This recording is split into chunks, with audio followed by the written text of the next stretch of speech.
তোমরা দ্রুত আত্মসমর্পণ করো।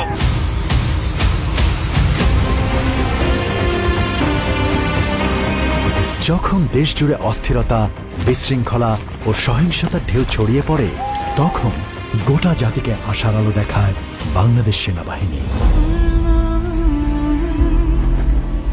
আমি ঘটনাস্থলে পৌঁছানোর সাথে সাথে একটি মা এবং একজন শিশুর লাশ দেখতে পাই। সাথে সাথে তাদের সম্মান রক্ষার্থে আমরা আমাদের ইউনিফর্ম দ্বারা তাদেরকে আবৃত করি।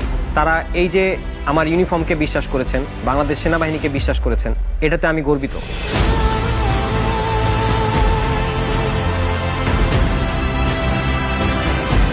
দেশকে অস্থিতিশীল করতে চাওয়া হায়নাদের বিরুদ্ধে আমরা প্রহরী হয়ে দাঁড়াই।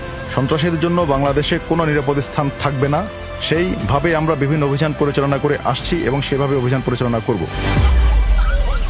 সেনাবাহিনী যদি না থাকতো তারও পাওয়া মানে দুনিয়াতে পাইতাম না। ওদের এই ঋণ কিভাবে আমি শোধ করবো আমার নিজেরও জানা নেই। বাংলাদেশ সেনাবাহিনী প্রয়োজন হোক না যখনই, মানুষের পাশে আছে সব সময়, মানবতার হোক জয়। স্যার, আপনারা জাগর খুঁজতেছেন না স্যার? তাগেরও কাজকে স্যার পলি পাংশা এবং স্যার কুর্তাজরি এলাকায় দেখা গেছে স্যার। কি বলেন?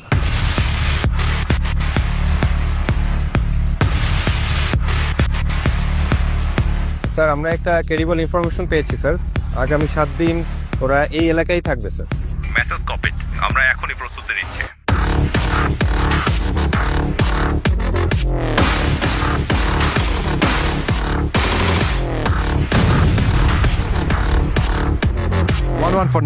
Target destroyed, mission accomplished, over.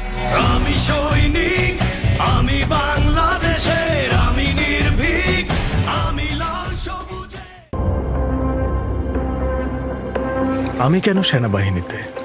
অনেকে ভাবে চাকরি, ইউনিফর্ম, সম্মান, কিন্তু আমার কাছে এটা তার চেয়েও বেশি।